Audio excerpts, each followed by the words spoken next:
जय भगवान महावीर स्वामी की जय। जय महामंत्र नवकार की जय। आज हम संज्ञा द्वार देखेंगे जो कि 6th द्वार है लघुदंडक का। इसमें देखो, जो असाता वेदनीय और मौनीय कर्म के उदय से जीव की चेतना विकार युक्त होना संज्ञा है। वैसे बहुत बुक्स में संज्ञा को अभिलाषा भी बताया है, पर अगर हम उसको एकांत अभिलाषा बोलेंगे तो इसका एक हिस्सा भय संज्ञा भी है। भय की अभिलाषा कौन करेगा, तो इसलिए अभिलाषा से भी बेटर वर्ड अपने को ढूंढना पड़ेगा संज्ञा के लिए। देखो, कषायों की संवेदना विशेष को संज्ञा कहते हैं। कुछ आचार्यों के मत से जीव का आहार, भय, मैथुन, परिग्रह, क्रोध, मान, माया, लोभ आदि विषयक चिंतन संज्ञा है। जो जीव है उसका चिंतन जिस पॉइंट के प्रति चल रहा होता है तो वो संज्ञा विशेष है। चाहे वो डर रहा है तो उसका डर के प्रति चिंतन चल रहा है तो उसकी भय संज्ञा है। ये मुख्य रूप से थोकड़ों में 4 संज्ञा की ही बात करते हैं: आहार संज्ञा, भय संज्ञा, मैथुन संज्ञा और परिग्रह संज्ञा। अगर किसी जीव का आहार के प्रति चिंतन चल रहा है तो वह उसका आहार संज्ञा है। अगर वह डर रहा है तो उसकी भय संज्ञा है। अगर उसका अब्रह्मचर्य के प्रति चिंतन चल रहा है तो वह मैथुन संज्ञा है। इसी प्रकार परिग्रह संज्ञा, जो उसको और प्राप्त करने की जो उसके पास है उस पे जो उसका ममता भाव के प्रति चिंतन चल रहा है तो उसकी परिग्रह संज्ञा है। वैसे इसके 10 भेद बनते हैं, मुख्य रूप से हम 4 की बात ही करते हैं थोकड़ों में, और बाकी के 6 भेद हैं वो भी आपको बता देता हूँ। 4 तो यही हो गए: क्रोध, मान, माया, लोभ। 4 ये हो गए, 8 हुए। 4 पहले वाले आहार, भय, मैथुन और परिग्रह, और 2 ओग संज्ञा और लोक संज्ञा। अब सभी जीवों में ये सभी संज्ञा पाई जाती हैं हमेशा, परंतु जो 7वें गुण स्थान वाले गुरु महाराज हैं और जहाँ उससे ऊपर गुण स्थानों के 7 से लेके 14th गुण स्थान तक जो गुरु महाराज हैं उनमें कोई संज्ञा, उनको हम 9 संज्ञा उपयुक्त बोल देते हैं, और ऐसे ही सिद्ध भगवान में भी कोई संज्ञा नहीं पाई जाती। अब देखो, संज्ञा कहने का मतलब जो जीव के भावों को अफेक्ट कर रही हैं वो संज्ञा है। शुदा वेदनी के उदय से एक एग्जाम्पल ले रहे हैं। शुदा वेदनी के उदय से 6th गुण स्थान के साधु महाराज का भी आहार प्रति विषयक चिंतन शुरू होता है, परंतु जो 7वें गुण स्थान में जब वही साधु महाराज अप्रमाद अवस्था में होते हैं तो शुदा वेदनी के उदय होने के बावजूद भी उनका भूख वारे अपनी आहार संज्ञा की तरफ उनका ध्यान नहीं जाता। तो ये है संज्ञा। देखो, इस एग्जाम्पल से हमें क्या सीखने को मिलता है कि 6th गुण स्थान वाले साधु महाराज को भी जब भूख का उदय हुआ तो उनका चिंतन आहार के प्रति चला, और जब वही गुरु महाराज 7वें गुण स्थान में अप्रमाद अवस्था में शुदा वेदनी के उदय होने के बावजूद भी, भूख लगने के बावजूद भी उनका ध्यान आहार के विषयक आहार की तरफ नहीं जाता। तो ये है संज्ञा। संज्ञा का अर्थात ये मीनिंग हुआ कि जो जीव के भावों को जो कर्म है पहले के वो अफेक्ट कर रहे हैं, वो है संज्ञा। तो उनके ये देखो, क्रोध भी, जो पहले क्रोध उदय आता है तो उसका चिंतन क्रोध में ही हो जाता है। इसी प्रकार ये 10 संज्ञाएँ और मुख्य 4 संज्ञा हुई। ये है संज्ञा द्वार। अब जो हम लघु दंडक में जान रहे हैं कि किस जीवों में क्या क्या चीज़ पाई जाती है, तो सभी जीवों में सभी संज्ञा पाई जाती हैं। नवरम 7वें गुण स्थान से लेकर 14वें गुण स्थान तक, और सिद्ध भगवान में कोई संज्ञा नहीं पाई जाती। वो 9 संज्ञा उपयुक्त हम उनको बोलते हैं। अब हम 7th द्वार देखेंगे, लेश्य द्वार, जिससे कर्मों का आत्मा के साथ संबंध हो, उससे लेश्या कहते हैं। ये 2 प्रकार की होती है, द्रव्य लेश्य और भाव लेश्य। जैसे हम देखते हैं कि दीवार पे कोई अगर हम कागज़ चिपकाएं तो वह चिपकता नहीं, उसके लिए एक गोंद की या कुछ ऐसे लिक्विड की ज़रूरत है जो उन दोनों को आपस में जोड़ सके। वैसे ही कर्म सीधा आत्मा के साथ संलग्न नहीं होते, उसके लिए एक लेश्या, एक गोंद रूप का काम करती है। तो ये दो प्रकार की होती है, द्रव्यलेश्य और भावलेश्य। द्रव्यलेश्य पुद्गल रूप है, भावलेश्य वो है जो योग की प्रवृत्ति से, जैसे जो जीव के योग चल रहे हैं, और द्रव्यलेश्य के संयोग से होने वाले आत्मा का विशेष परिणाम जो उसका रिजल्ट है द्रव्यलेश्य। और देखो जो जो ये ड्राइंग की हुई है यहाँ पे आप देखें, जो योग जीव के योग और जो उसकी द्रव्यलेश्य है, ये दोनों मिक्स होकर उसके जो जीव से भावलेश्य बनती है वे है भावलेश्य। वे फिर भावलेश्य फिर द्रव्यलेश्य को अट्रैक्ट करती है। देखो एक तरह का सर्कल ही बना हुआ है, पहले द्रव्यलेश्य और योगलेश्य मिक्स होकर भावलेश्य बनी, और वही भावलेश्य से अब फिर कर्म वर्गना के पुद्गल द्रव्यलेश्य के साथ आत्मा के साथ बंधते हैं। तो इस प्रकार आपस में ये सर्कल बन रहा है इनका, योग और द्रव्यलेश्य से बनकर भावलेश्य बनती है, और भावलेश्य फिर दोबारा रिपीट करके द्रव्यलेश्य को अट्रैक्ट करती है कर्म पुद्गलों को। योग की प्रवृत्ति से द्रव्यलेश्य के संयोग से होने वाले आत्मा का विशेष परिणाम भावलेश्य से खींचे के पुद्गल वे द्रव्यलेश्य कहलाते हैं।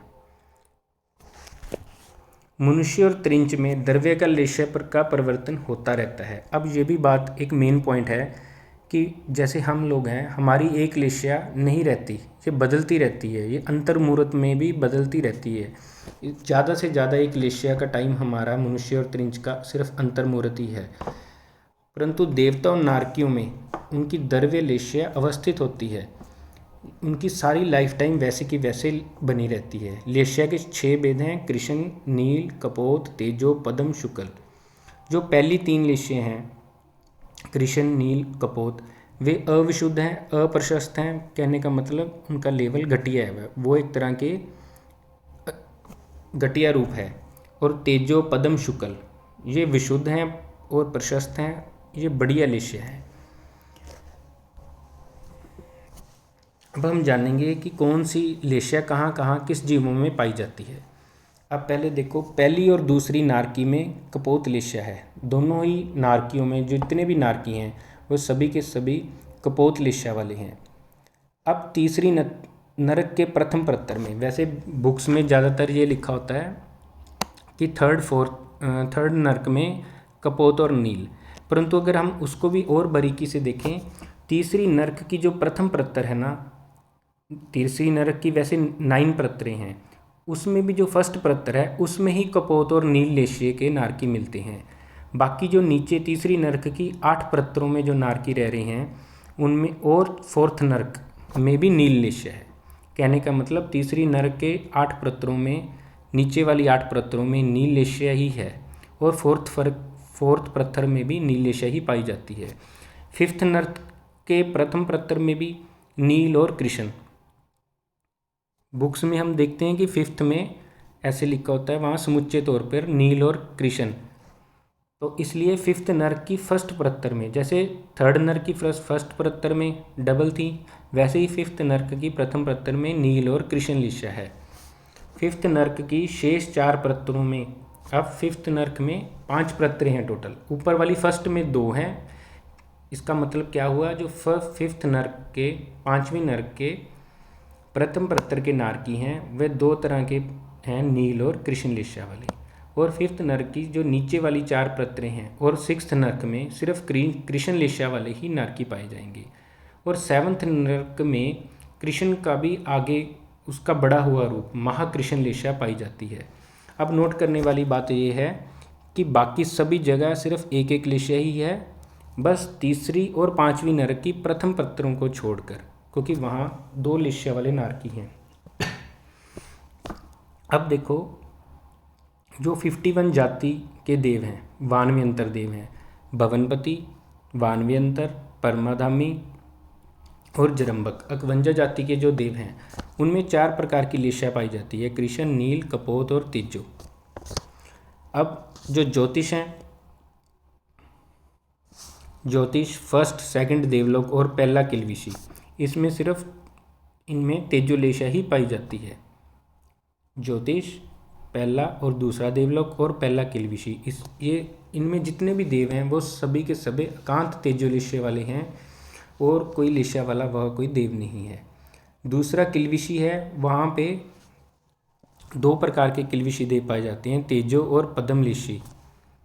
अब 3rd, 4th, 5th देवलोक में एकांत पद्मलेशिया वाले देव हैं। वहाँ पे सिर्फ पद्मलेशिया वाले ही देव रहते हैं जिनकी लेशिया पद्म रहती है, क्योंकि हमने पहले भी बात कही थी कि देव और नारकियों में लेशिया कभी चेंज नहीं होती। जो उनकी द्रव्य लेशिया है वे चेंज नहीं होती। भाव लेशिया तो सभी जीवों की चेंज होती रहती है। अब देखो तीसरा किल्विशी जो कि 6th देवलोक के नीचे है, वे तीसरा किल्विशी जो कि 6th देवलोक से नीचे है और 6th से लेके 21 देवलोक, कहने का मतलब बीच में 9 ग्रेवक भी आगे, 6 से लेके 21वें देवलोक तक शुक्ल लेशिया ही पाई जाती है। और 5 अनुत्तर विमानों में परम शुक्ल लेशिया, जो कि शुक्ल लेशिया का भी बहुत आगे का रूप उनमें पाया जाता है 5 अनुत्तर विमानों में। ये परम शुक्ल लेशिया केवली भगवान में भी पाई जाती है, परंतु उस परम शुक्ल लेशिया और केवली भगवान, इस परम शुक्ल लेशिया और केवली भगवान की परम शुक्ल लेशिया में बहुत फ़र्क है, उसको एक समान नहीं समझना चाहिए। अब देखो हमें त्रिंच के 48 भेद पता हैं, अब हम उनके अकॉर्डिंग करेंगे ताकि हम आगे और भी थोकड़ों में हमें आसानी रहे। अब देखो बादर पृथ्वी काय और बादर अपकाय और प्रत्येक वनस्पति, इन तीनों वेदों का अपर्याप्ता। देखो 3 वेद ही ले रहे हैं, वैसे तो पृथ्वी काय के 4 हैं, अपकाय के 4 हैं, बृहस्पति काय के 6 हैं। उनमें हमने सिर्फ एक वेद ही लिया है, बादर पृथ्वी काय का अपर्याप्ता और बादर अपकाय का अपर्याप्ता और प्रत्येक वनस्पति काय का, इन तीनों का अपर्याप्ता। कृष्ण नील कपोत, और इनमें तेजोलेशिया भी पाई जाती है, जो कि वर्णन योग्य बात है कि इनमें तेजोलेशिया भी पाई जाती है। तेजोलेशिया इनमें आने का कारण यह है क्योंकि इनमें देवता उत्पन्न हो जाते हैं। हमने गति में भी देखा था कि बादर पृथ्वी काय, बादर अपकाय और बादर वनस्पति काय, इन तीनों वेदों में देव उत्पन्न हो जाते हैं। और जो वहाँ के देव तेजोलेशिया वाले होते हैं वो काल कर इनमें पैदा हो जाते हैं, इसलिए इनकी अपर्याप्त अवस्था में भी उनकी लेशिया वही सेम रहती है, तो इनमें तेजोलेशिया भी हो सकती है। देखो 3 वेदों में ये 4 लेशिया पाई जाती हैं। अब पंचइंद्री सन्नी त्रिंच के 10 वेदों में, जो पंचइंद्री सन्नी त्रिंच के 10 वेद हैं, सभी 6 की 6 लेशियों में से कोई भी लेशिया उनमें पाई जा सकती है। 6 के 6 पॉसिबिलिटियाँ उनके लिए खुली हैं। अब रह गए त्रिंच के 35 वेद, ऊपर वाले 3 जो भी डिस्कस किए और 10, ये 13 माइनस करके 48 में से 35 में एक इंद्री के 19 वेद बचे, विकल इंद्री के 6 और 10 असन्नी त्रिंच के। इनमें सिर्फ कृष्ण, नील और कपोत ये पाई जाती है, क्योंकि इनमें देव उत्पन्न नहीं होते, तेजो इसलिए इनके नहीं पाई जाती। अब हम बात करेंगे मनुष्य की। असन्नी मनुष्य के जो 101 वेद हैं उनमें कृष्ण, नील, कपोत, इन तीनों में से कोई भी हो सकती है। अब इसमें ये पॉइंट भी ध्यान रखना है कि जो ये उदारिक शरीरी जीव हैं इनकी द्रव्य लेशिया अंतर्मूर्त से ज़्यादा टिकती नहीं, चेंज होती ही रहती है, बस हमें 13वें गुणस्थान को छोड़कर। चलो वो आगे पॉइंट आएगा तब हम देख लेंगे। युगलिक में 56 अंतर्द्वीपक और 30 अकर्म भूमि के, इनका पर्याप्त और अपर्याप्ता करके 172 वेदों में कृष्ण, नील, कपोत और तेज। युगलिक में 4 तरह की लेशिया हो सकती है। युगलिक की लेशिया चेंज होती रहती है, ऐसे नहीं है देवता नारकियों की फिक्स है, पर युगलिक में चेंज हो सकती है। अब देखो 30 कर्म भूमि के वेदों में सभी 6 में से सभी के सभी खुली हैं, 6 में से कोई भी लेशिया हो सकती है। और 1st और 6th गुणस्थान में ये तो देखो 303 मनुष्य पहले अपने पूरे हो गए, 101 और 30 और 172, यहाँ तक तो मनुष्य की बात हुई। अब हम गुणस्थानों के अनुसार लेशिया देखते हैं। पहले 6 गुणस्थानों में सभी की सभी 6 लेशिया हो सकती हैं। गुरु महाराज में भी देखो 6ठे गुणस्थान में भी 6 लेशियाओं की पॉसिबिलिटी है। देखो वहाँ पे भी कृष्ण लेशिया है, परंतु ये कृष्ण लेशिया का लेवल बहुत हल्का कृष्ण लेशिया का लेवल होता है। ऐसे नहीं होता कि 6th गुणस्थान में भी बहुत क्रूर लेवल नहीं होता वो कृष्ण लेशिया का, बस एक जस्ट नाम की ही कृष्ण लेशिया होती है, इतनी प्रभावी नहीं होती वो। देखो 6 गुणस्थानों में 6 की 6 लेशिया पाई जाती हैं। 7वें गुण स्थान में तेजो, पद्म और शुक्ल 3 बढ़िया ही लेशिया रह जाती हैं और 8वें से 12वें तक सिर्फ एकांत शुक्ल लेशिया रह जाती है। 13वें गुण स्थान में सिर्फ परम शुक्ल लेशिया है जो कि शुक्ल लेशिया से भी ऊपर है, और ये अनुत्तर विमानों के जो देवों में परम शुक्ल है उससे कहीं बढ़कर होती है जो केवली भगवान में परम शुक्ल लेशिया पाई जाती है। 14वें गुण स्थान और सिद्ध भगवान में कोई लेशिया नहीं होती, ये अलेशी होते हैं। 13वां गुण स्थान जो परम शुक्ल लेशिया का है ये अनुत्तर विमानों से कहीं बढ़कर होता है। अब देखो, जो अभी एग्जाम्पल पहले भी हमने डिस्कस की थी, कागज दीवार के साथ नहीं चिपक सकता जब तक उस पर चिपकने का पदार्थ ना लगे, वैसे कर्म वर्गना के पुद्गल आत्मा के साथ संलग्न होने के लिए लेशिया का होना जरूरी है। जैसे हम जो भाव डालते हैं वैसे ही हमारी जो अंदर से द्रव्य लेशिया है और हमारे जो भाव मन योग आपस में जुड़ते हैं तो उनसे हमारी भाव लेशिया तैयार होती है, और भाव लेशिया फिर अट्रैक्ट करती है कर्मों को, और वह कर्म फिर द्रव्य लेशिया के रूप में हमारे साथ चिपक जाते हैं।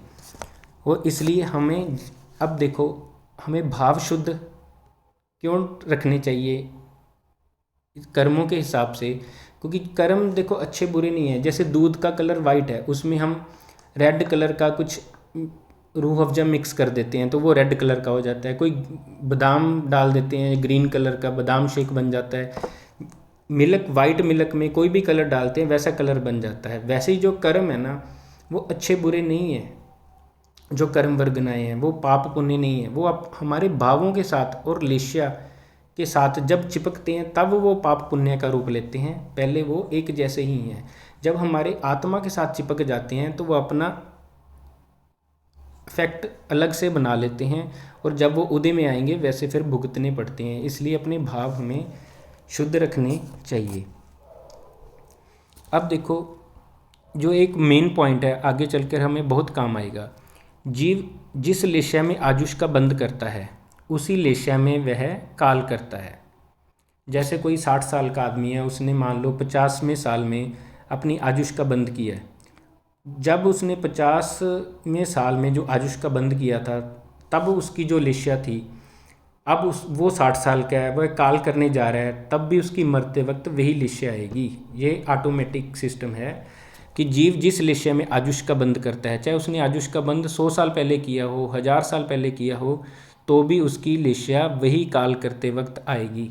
जीव जिस लेशिया में आयुष का बंध करता है उसी लेशिया में वह काल करता है। मरते समय वह ऑटोमेटिक वही लेशिया आती है और अगले भव में वही लेशिया में उत्पन्न होता है।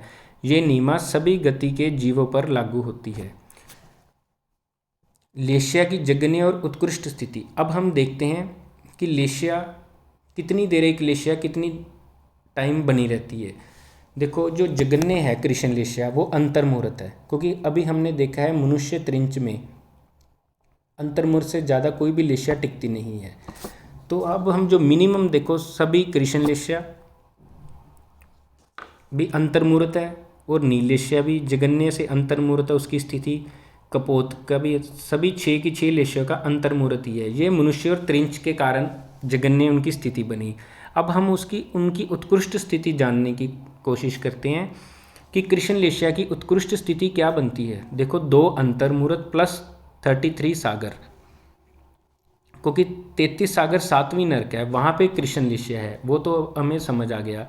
पर अब जो जीव नरक में जाएगा, कोई त्रिंच या मनुष्य 7वीं नरक में जा रहा है, तो वो उसको कृष्ण लेशिया कालवर्त करते वक्त पहले ही आ जाएगी अपने मनुष्य और त्रिंच के भव में। तो अंतर्मुहूर्त तो वो हुआ, 33 सागर वह 7वीं नरक का उसका हुआ। अब वह उसी लेशिया में काल कर फिर त्रिंच बनेगा 7वीं नरक से निकल के। अंतर्मुहूर्त वही कृष्ण लेशिया जब वो दोबारा जन्म लेगा औदारिक शरीर में त्रिंच के रूप में, तब भी वो कृष्ण लेशिया अंतर्मुहूर्त रहेगी।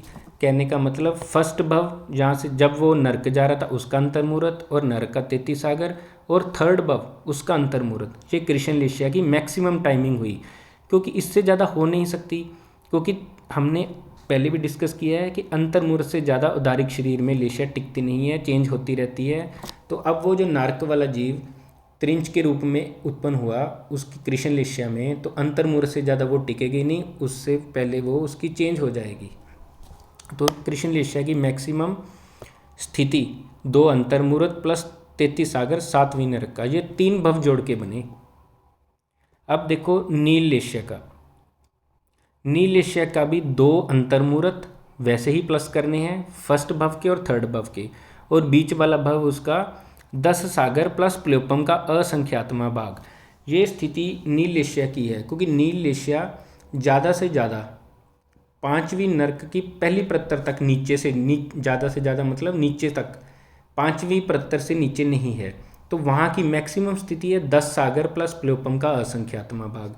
तो नील लेशिया का मैक्सिमम स्थिति हुई 2 अंतर्मुहूर्त प्लस 10 सागर प्लस प्लेपम का असंख्यातमा भाग। अब हमने जो 10 सागर प्लस प्लेपम का असंख्यातमा भाग किया, ये सिर्फ 5वीं प्रत्तर की 5वीं नर्क की पहली प्रत्तर की स्थिति है। 10 सागर से भी प्लेपम का असंख्यातमा भाग अधिक, ये तो नर्क का आयु हुई, और 2 अंतर्मुहूर्त फर्स्ट भव और थर्ड भव के हुए। इसी प्रकार कपोत लेशिया की उत्कृष्ट स्थिति 2 अंतर्मुहूर्त फर्स्ट और थर्ड भव के, और 3 सागर प्लस प्लेपम का असंख्यातमा भाग, ये थर्ड नर्क की पहली प्रत्तर की उत्कृष्ट स्थिति है। क्योंकि कपोत लेशिया नारकियों में ज़्यादा से ज़्यादा जिसकी आयु होगी उसकी 3 सागर और प्लेपम का असंख्यातमा भाग ही है।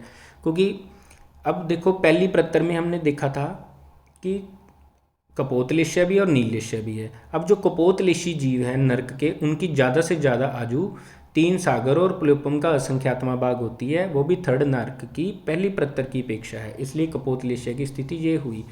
इसी प्रकार तेजो लेशिया की 2 अंतर्मुहूर्त फर्स्ट और थर्ड भव के, और जो बीच वाला भव है वो सेकंड देवलोक की जो 13वीं प्रत्तर है उसकी आयु सबसे मैक्सिमम है, क्योंकि तेजो लेशिया दूसरे देवलोक तक पाई जाती है और ऊंचे से ऊंचे दूसरे देवलोक तक पाई जाती है। और तेजो लेशिया की ज़्यादा से ज़्यादा स्थिति जो सेकंड देवलोक की भी 13वीं प्रत्तर है तो वहाँ पाई जाती है, सबसे ऊपर वाली प्रत्तर पे 2 सागर प्लस प्लेपम का असंख्यातमा भाग। इसी प्रकार पद्म लेशिया का 2 अंतर्मुहूर्त वैसे ही प्लस करने हैं जैसे हम ऊपर करते आ रहे हैं, और प्लस 10 सागर, क्योंकि 5वें देवलोक की जो लास्ट 6th प्रत्तर की अपेक्षा है वह 10 सागर है, वहाँ की स्थिति 10 सागर की है देवों की।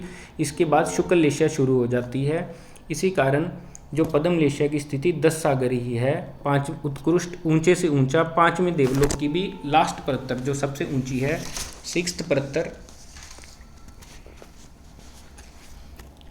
प्रत्तर की अपेक्षा है। अब देखो शुक्ल लेशिया, इसका भी 2 मुहूर्त वैसे ही इस भव का, और देवलोक के बाद जो अगला भाव आएगा उस भव का जोड़कर 2 मुहूर्त, और ये 33 सागर तक, क्योंकि अनुत्तर विमानों की स्थिति 33 सागर है, तो ये शुक्ल लेशिया की स्थिति हुई 2 मुहूर्त प्लस 33 सागर, उत्कृष्ट स्थिति है। अब इसमें नोट करने वाली क्या बात है कि मनुष्य त्रिंच में 5 लेशिया और शुक्ल लेशिया सहित 6 लेशिया की जगन्य और उत्कृष्ट स्थिति अंतर्मूर्ति ही है। नवरम केवली भगवान में शुक्ल लेशिया की स्थिति दिशोन 1 करोड़ पूर्व होती है। देखो अब हम बात कर रहे थे कि मनुष्य और त्रिंच में लेशिया अंतर्मूर्त से ज़्यादा टिकती नहीं, चेंज होती रहती है, शिफ्ट होती रहती है, परंतु जो शुक्ल केवली भगवान है उनमें शुक्ल लेशिया ही होती है एकांत, क्योंकि जो 8 में है तो वैसे शुक्ल लेशिया 8वें गुण स्थान में भी है, 9वें में भी है, 10वें में भी है, और 11वें में भी है, 12वें में भी है, परंतु वो सभी के सभी गुण स्थान सिर्फ अंतर्मूर्त के ही होते हैं। जो मुख्य एकांत शुक्ल लेशिया वाला गुण स्थान बड़े टाइम का वो है 13वां गुण स्थान। वह 13वें गुण स्थान में आजू होती है दिशोन 1 करोड़ पूर्व, क्योंकि 1 करोड़ पूर्व मनुष्य कर्म भूमि के मनुष्य की आयु है, और 9 साल से पहले केवल ज्ञान होता नहीं, 8 साल 9 महीने से पहले केवल ज्ञान होता नहीं, तो इसलिए इसको हम दिशोन बोलते हैं। दिशोन मतलब 1 करोड़ पूर्व से कम। देश ऊना, देश होता है फुल, ऊना मतलब कम, उसको बोलते हैं हम दिशोन, 1 करोड़ पूर्व से कम। अब देखो इसमें एक और पॉइंट ध्यान रखने वाला है जीव कभी भी लेश्या के चरम और प्रथम समय में जीव परभव नहीं जाता। अब देखो, अगर हम सोचें कि कोई जीव पद्म लेश्या में काल कर रहा है और पद्म लेश्या का वही लास्ट समय ही हो जिसमें वो काल कर रहा है, तो फिर तो उसका वात्य वेटा में ही लेश्या चेंज हो जाएगी। क्योंकि हमने तो यही सीखा है अभी, जो पहले ऊपर पॉइंट पढ़ा है कि जिस जीव में, जिस लेश्या में जीव काल करता है उसी लेश्या में उत्पन्न होता है। तो ये तो आपस में कंट्रावर्स हो जाएगा, आपस में उल्टा हो जाएगा। इसीलिए ये धारणा है, भगवान ने ये फरमाया है, जीव कभी भी लेश्या के चरम और प्रथम समय में जीव परभव नहीं जाता। जो काल करते वक्त लेश्या होती है वही उसकी वात्य वेटा में होती है और वहाँ उत्पन्न होते हुए वही लेश्या रहती है। अब हम देखेंगे कि लेश्या के कलर, जो कि उत्तराधन सूत्र में भगवान ने फरमाए हैं। देखो, कृष्ण लेश्या है उसका रंग है काला सुरमे की तरह, नील लेश्या का नीला, और जो कपोत का बताया कबूतर की गर्दन के समान, तेजो लेश्या का जलते हुए दीपक समान, जो उसकी लाइट होती है दीपक की, जैसे आप उसकी लो बोल देते हैं तो उसका जो कलर होता है वैसा। पद्म पीला हल्दी के समान येलो, शुक्ल श्वेत बिल्कुल दूध जैसा चांदी जैसा, और पद्म का गोल्ड जैसा। अब देखो इनका रस, कृष्ण लेश्या का रस है बिल्कुल कड़वा नीम जैसा, और उस नीम जैसा जैसे कड़वा है उससे भी अनंत गुना वह कृष्ण लेश्या का है। और नील लेश्या का पीपल रस से भी अनंत गुना तीखा, पीपल के रस से भी। और कपोत का कच्चा आम, जिसे अचार बनाते हैं, कच्चे आम होते हैं जो, उनसे भी अनंत गुना कशैला। तेजो पके हुए आम से अनंत गुण खट मीठा, पद्म फूल के रस से अनंत गुण मीठा, शुक्ल का उसका रस है जो दूध शक्कर से अनंत गुण मीठा। इसी प्रकार कृष्ण लेश्या की गंध मरी हुई गाय जैसी है, दुर्गंध मरी हुई गाय जैसी दुर्गंध से भी अनंत गुण, नील की मरे हुए कुत्ते से भी अनंत दुर्गंधित, और कपोत की मरे हुए सर्प से अनंत गुण दुर्गंधित। तेजो की, देखो ये नीचे वाली बैटर है, सारा कुछ इनका बैटर चल रहा है, वर्ण भी, रस भी, गंध भी, स्पर्श भी और लक्षण भी। कुसुमों से अनंत गुण फूलों से, और पद्म की पीसे जाते हुए सुगंधित द्रव्यों से अनंत गुण, शुक्ल की पद्म से भी अनंत गुण सुगंधित है। इसी प्रकार उनका स्पर्श, जो कृष्ण का स्पर्श बताया वह आरी से अनंत गुण कर्कश बताया है, जो काटने वाली आरी इतना कर्कश होता है। नील का गाय की जीभ से भी अनंत गुण कर्कश, कपोत का एक शाक नामक वनस्पति का वर्णन आया है, उससे भी अनंत गुण कर्कश। देखो ऊपर हर पॉइंट घटिया है और नीचे की तरफ बढ़ते बढ़ते सारे बढ़िया होते जाते हैं।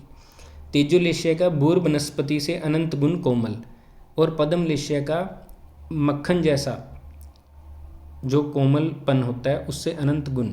शुक्ल लेश्या का जो शीर्ष पुष्प हैं उनसे भी अनंत गुण सॉफ्ट कोमल, वह शुक्ल लेश्या का स्पर्श है। देखो अब इन जीवों के लक्षण जिनमें ये लेश्या पाई जाती है, जो कृष्ण लेश्य होते हैं वे क्रूर होते हैं, तीव्र होते हैं, हिंसा में रचे पचे रहते हैं, ये कृष्ण लेश्य के लक्षण हैं। और जो नील लेश्य के वे ईर्ष्य, हठी, मायावी और निर्लज, कपोत के हिंसा, दुस्साहसी, सरल नहीं होते।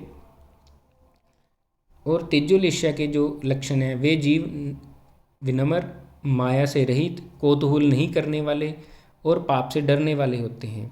और पद्म लेश्या के जो जीव के लक्षण हैं वे मंद कशाई, प्रशांत चित्त, योगवान और उपशांत होते हैं। शुक्ल लेश्या के जो लक्षण हैं, जो धर्म और शुक्ल ध्यान में तलीन रहते हों, आत्मा का दमन करते, आत्मा का दमन, इंद्रियों को वश में रखने वाले होते हैं, वे शुक्ल लेश्य होते हैं। अब देखो ये पॉइंट आए हैं जो वर्ण गंध रस स्पर्श से हमने जाने हैं। अब लेश्या के 6 लेवल हैं जो हमने मुख्य रूप से जान लिए, परंतु अगर हम हर लेश्या के अंदर जाके उसके फिर अलग से लेवल बनाते रहें तो वह असंख्यात बनते हैं। ये तो हमने 6 भागों में बांट उसको डिवाइड कर दिया लेवल का। अब आगे हर एक एक लेवल के असंख्यात लेवल बनते हैं जिसको हम स्थान बोलते हैं, लेश्या के स्थान। वैसे भगवान ने लेश्या के असंख्य स्थान बताए हैं। देखो 6 तो मोटे लेवल हो गए, जैसे एक स्कूल में 6 क्लासें हैं, पर हर क्लास में आगे बच्चों के लेवल हैं, कोई कम होशियार है, कोई ज़्यादा होशियार है। वैसे लेशिया के असंख्यात स्थान हैं। ये कितने असंख्यात हैं? जितने कि असंख्यात कालचक्र में समय होते हैं, लेशिया की इतनी कैटेगरीज हैं। जैसे हम कहें कि शुक्ल लेशिया एक जीव को है और दूसरे को भी शुक्ल लेशिया है, उन दोनों में भी अपने असंख्यात का फ़र्क हो सकता है उनके लेवल में, उनके लेवल का, उनकी जो स्टेज है वो भी असंख्यात लेवल का फ़र्क हो सकता है। एक और लेशिया का जो मुख्य पॉइंट है वो ये जानने योग्य है, ये काम आएगा आगे, क्योंकि जो लेशिया है वह नियम से ही चेंज होती है, वह ट्रेंड से ही, उसकी नीमा क्या है। जैसे शुक्ल लेशी वाला सीधा कृष्ण लेशिया नहीं बनेगा।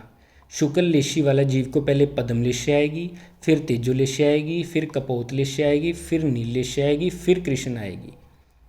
ये लाइन वाइज ही चेंज होगी। वैसे ही बढ़ते वक्त भी कृष्ण लेशी वाला एकदम से शुक्ल नहीं होगा, कृष्ण, नील, कपोत, तेजो, पद्म, शुक्ल ऐसे उसके भाव चढ़ेंगे, तो फिर वो स्टेप वाइज ही चलता है। अब मान लो कृष्ण लेशिया वाले ने, अब देखो, अब हम कृष्ण लेशिया वाले का भाव तेजो लेशो तक लेके आना है, तो कृष्ण लेशिया वाला पहले नील पे आएगा, फिर कपोत, फिर तेजो। अब आगे मान लो उसने नहीं जाना, उसके भाव फिर गिरने लग गए, तो फिर उसके तेजो से कपोत, फिर नील, फिर कृष्ण, ऐसे ही चलेंगे, लाइन वाइज चलेगा, जंप नहीं होगी। वी कृष्ण से सीधा कपोत, कपोत से सीधा कृष्ण, ऐसे नहीं होगा, लाइन वाइज ही लेशिया तब्दील होती हैं, ट्रांसफ़र होती हैं। तो मेरे से लिखने में, बोलने में, या मेरे को समझाने में, या मेरे के खुद के समझने में मेरे से कोई भी भगवान की इस कीमती और कीमती वाणी की मेरे से कोई अविनय साधना होगी हो तो तस्मिच्छामि दुक्कडम। आप अपने निकटवर्ती गुरु महाराज के चरणों में जाकर ये ज्ञान को शुद्ध करें और अपनी भावना शुद्ध करें, अपनी धारणा शुद्ध करें उनके चरणों में जाकर, और अपना ज्ञान भी शुद्ध करें। तस्मिच्छामि दुक्कडम, तस्मिच्छामि दुक्कडम। जय जिनेंद्र जी। आप इस पिक्चर में भी देख सकते हो जो हमने डिस्कस किया है, जो अभी चर्चा की है, आप इस पिक्चर से भी देख सकते हो। ये उत्तराध्ययन सूत्र की पिक्चर है, उसमें आई हुई पिक्चर है। जय जिनेंद्र जी।